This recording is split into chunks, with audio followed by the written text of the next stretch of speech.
High friends, welcome back to my channel. तर कपाट cleaning करणार आहे मी आज आणि तुमच्यासोबत हा व्हिडिओ मी शेअर करणार आहे।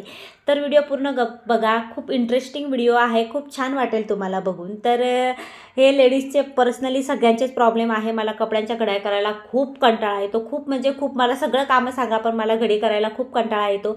तर सॅटर्डे संडे आम्ही कुठे फिरायला जातो ते कपडे मी व्लॉग बनवते, व्हिडिओ बनवते, शॉर्ट्स त्याचे कपडे, एवढे कपडे झालेले होते। ते जे बास्केट आहे ते मी मिशोवरून मागवलं होतं, काय 150ला काहीतरी ऑफर होते त्यावेळेस मागवलं होतं। त्याच्यानंतर कपाट क्लिनिंग केली तर मला हा स्कार्फ दिसला। तर हा मी 200ला मागवलेला होता, ऑनलाईन वगैरे घेतलेला नाही, शॉपवरूनच घेतलेला आहे।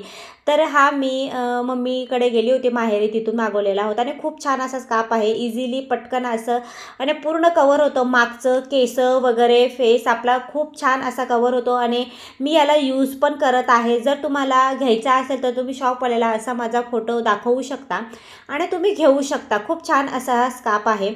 त्याच्यानंतर मग मी तुम्ही बघू शकता की पूर्ण कपाट माझी इतकी घाण झालेली होती। खूप दिवसापासून विचार करत होते क्लिनिंग करू क्लिनिंग करू क्लिनिंग करू, पण हे व्हिडिओ वगैरे बनवायचे असतात। त्याच्यानंतर ही दक्षची एक्झाम पण होती, फायनली दक्षची एक्झाम झालेली होती, म्हणून मग मी हा सगळा पसारा काढलेला होता। आणि तरी पण मी त्याला, तुम्हाला व्हिडिओमध्ये दिसत नसे पण साईडला मी त्याला अभ्यासाला बसवलं होतं आणि त्याच्यासोबत बोलत बोलतच हे सगळे कामं करत होती।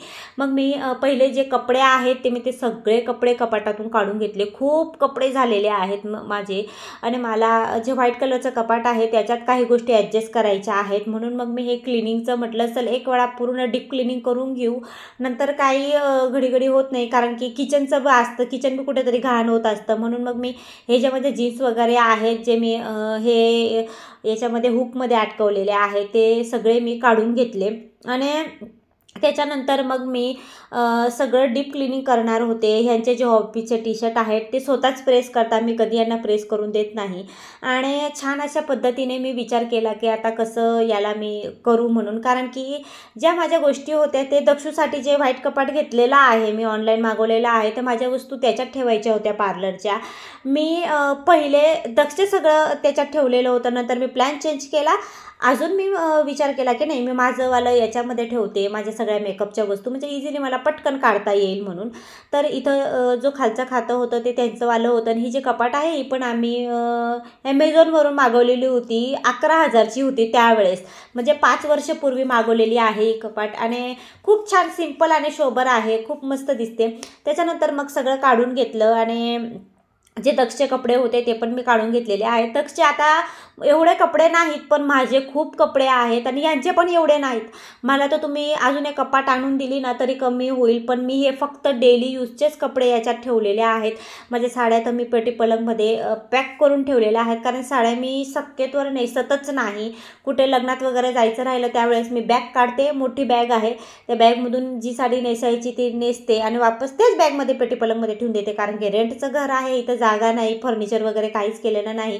ही जेवढी एक कपाट आहे त्याच्यामध्येच सगळं ॲडजस्ट करावं लागतं। मग मी पहिले ओल्या फडक्याने पुसून घेतलं, त्याच्यानंतर कोरड्या फडक्याने पुसलं आणि कपाट खूप छान आहे की फुगली बिगली असं काहीच नाही, ओल्या कपड्याने जरी पुसला तरी काहीच होत नाही हिला।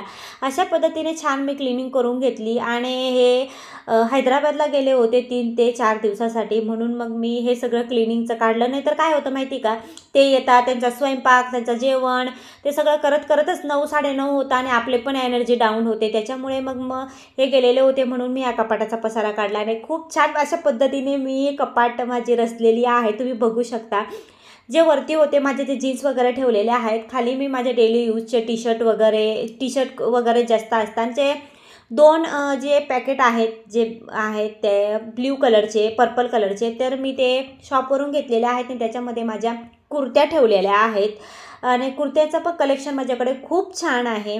आणि इथं वरती मी दक्षचे कपडे ठेवलेले होते आणि जो एक खाता खाली आहे ते मी त्यांना दिलेला आहे, तर त्याच्या पद्धतीने ठेवतील त्यांना जे ठेवायचं आहे। आणि तुम्ही बघू शकता की जे छोटं कपाट आहे त्याच्यामध्ये मी माझ्या सगळ्या मेकअप, ज्वेलरी, पार्लरचं मी पार्लरचं करते म्हणून माझ्याकडे खूप अशा वस्तू आहेत पार्लरच्या, वॅक्स स्ट्रिप्स आणि आपले विस्पर वगैरे पण मी मागवून ठेवते, 2-2 पॅकेट असतात माझ्याकडे। आणि अशा पद्धतीने मी सगळं क्लीन करून माझे पार्लरचे सामान ठेवला आणि हे पर्सनली हे कपाट माझं पार्लरचे सामान सामानसाठी, माझ्या मेकअपच्या वस्तूंसाठी होतं. व्हिडिओ कसा वाटला नक्की सांगा. लाईक शेअर सबस्क्राईब करायला विसरू नका आणि असेच काही नवीन व्हिडिओ मी तुमच्यासाठी घेऊन येईल. Bye bye.